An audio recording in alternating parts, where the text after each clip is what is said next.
Você tem lá uma empresa, 100 milhões de dívida, o teu juro subiu demais. Aqui, ó, meu irmão, repassa pro preço, repassa pro preço. Então, o juro elevado, ele freia a inflação na economia em geral, que ele causa até uma recessão. Mas o primeiro impacto, porra, vai subir o preço, meu irmão. Eu não vou segurar isso aqui, não. Parcelar as coisas tá mais caro, tudo tá mais caro, eu vou repassar o preço. Então, o governo, para que vocês entendam, ele não tá conseguindo penetrar no problema para resolver. Ele não consegue. Por quê? Porque é ele que tá causando. Então, de um lado, eu já falei isso 1000 vezes para vocês não aguentam mais escutar. De um lado, ele tá jogando água para apagar o fogo da inflação, mas é ele mesmo que tá jogando a gasolina quando ele fica dando bolsa pra cacete, criando mais programas, é peia de meia, é bolsa gás, é dinheiro pra isso, é dinheiro pra aquilo, é aumentando beneficiários, Cara, você tá jogando dinheiro pra cacete na economia. Como é que você não espera que as coisas fiquem mais caras? No último mês, o governo decidiu jogar um novo truque na manga: zerar o imposto de importação de alguns alimentos essenciais e colocar pressão nos estados para acabar com o ICMS dos produtos da cesta básica. À primeira vista, a medida soa como um alívio direto no bolso do consumidor brasileiro, e tem visto o preço do prato subir de forma constante. Mas levanta-se a pergunta: será que essas medidas vão mesmo baratear a comida no mercado? Primeiramente, é importante destacar que essa isenção do imposto de importação, segundo o próprio vice-presidente Geraldo Alckmin, é temporária e emergencial. Mas o que isso realmente significa no longo prazo? Será que estamos diante de uma solução definitiva ou apenas um paliativo para acalmar os ânimos da população enquanto os preços continuam a subir? De acordo com os dados mais recentes do Instituto Brasileiro de Geografia e Estatística, IBGE, a inflação dos alimentos ainda pressiona o bolso dos brasileiros, com um aumento de 0,70% apenas no grupo alimentação e bebidas em fevereiro, a maior taxa para o mês desde 2003. Então, mesmo com a redução de tributos, a pergunta que fica é: essa economia vai realmente chegar na mesa do cidadão?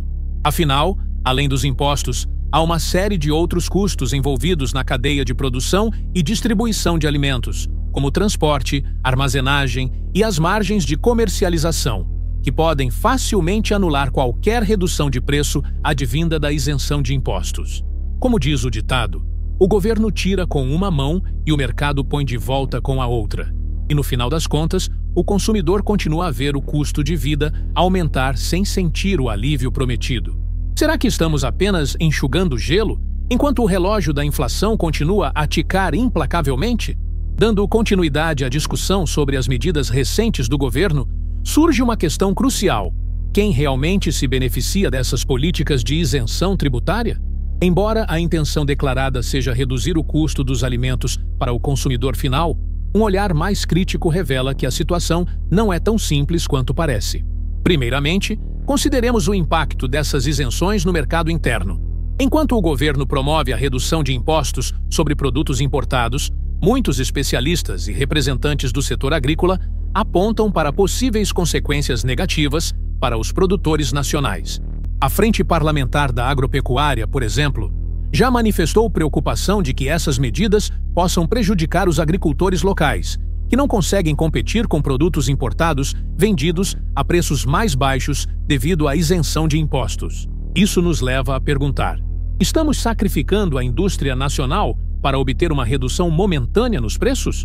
Especialistas, como a advogada Salwa Nesrallah, destacam que, embora a redução de tributos possa influenciar o custo final ao consumidor, o efeito tende a ser limitado. Isso se deve ao fato de que outros fatores, como custos de transporte e armazenagem, continuam a pressionar os preços para cima. Isso nos faz questionar: estão essas medidas realmente atacando a raiz do problema ou apenas mitigando seus sintomas? A verdade inconveniente é que, mesmo com isenções fiscais, o custo de vida continua a escalar, e o alívio proporcionado pode ser temporário e insuficiente. Portanto, é imprescindível perguntar: quem realmente está ganhando com essas políticas? E o consumidor está realmente vendo esses benefícios no caixa do supermercado? Avançando na análise das medidas econômicas recentes do governo, é crucial voltarmos nossa atenção para as estratégias mais amplas que estão sendo adotadas para fortalecer o setor agrícola nacional e o impacto dessas ações sobre a inflação dos alimentos. Uma das iniciativas destacadas é a ampliação dos subsídios para a agricultura familiar e médios produtores, uma medida que Salwa Nasrallah, especialista em direito tributário, vê como positiva, mas com ressalvas. Primeiramente, devemos reconhecer que a agricultura familiar representa uma fatia significativa da produção agrícola brasileira, abrangendo cerca de 77% dos estabelecimentos agrícolas do país. Isso significa que qualquer incentivo direcionado a esse segmento tem o potencial de impactar amplamente o mercado alimentício nacional. No entanto, a eficácia desses subsídios depende crucialmente de uma implementação cuidadosa e de políticas complementares que abordem as complexidades do setor. Aqui, o questionamento é inevitável. Os subsídios por si só são suficientes para impulsionar a produção nacional e combater a inflação, ou estamos apenas colocando um band-aid em uma ferida aberta?